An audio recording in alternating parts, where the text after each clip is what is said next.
Morning, everybody. Good morning. Welcome to our home and welcome to the first session of Take 5. This is part of the Faithful Academy that Carl asked one or two of us to try and put together.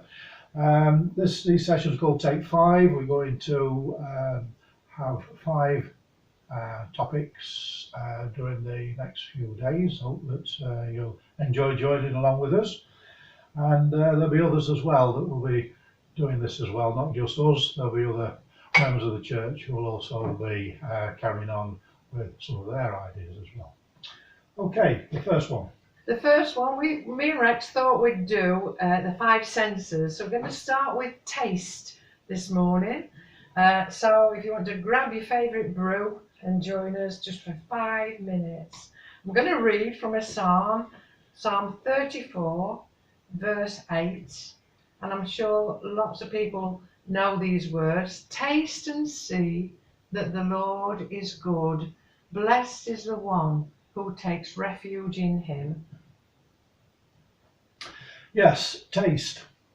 Wonderful gift, isn't it? And over here, Janet's made a wonderful batch of scones. Very famous scones. Not going to have one whilst we're talking. Bad manners. But it's interesting because Janet can describe, and anybody could describe how these scones are going to taste. And I can have a pretty good idea, and I can build a picture up in my mind what the taste is going to be like, what it's going to feel like, and one thing and another. I can have a knowledge of the taste, but I'll not get a full feeling, embodiment, enrichment, fulfillment until I've actually tasted it and it's gone inside, which I'm hoping to do later on. I suppose that's the same as God's goodness. Unless we taste it, then we can't really know what God's goodness is like. So how would you say we taste God's goodness then, Rex? We taste it, first of all, we've got to be invited, haven't we? We've got to be invited along to try to taste. We've got to be given some information. We've got to be given the knowledge, first of all, so that we at least know what it is that we're going to let ourselves in for. And one of the best ways to learn about the goodness of God is, of course, to read His Word in His Bible, which certainly gives us, and there's several examples of the goodness of God in the Bible.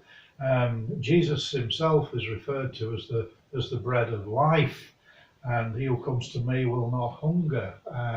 He who comes to me will never thirst. In other words, he's talking about this spiritual fulfillment that we all want to have within, this completeness, this wholeness, this making us the best that we can be in him, and so on. Janet. One of the psalms that speaks to me about God's goodness is Psalm 145. So later on in the day, I'll just invite you to read Psalm 145. It speaks of God's goodness. And another thing I think, Rex, is testimonies.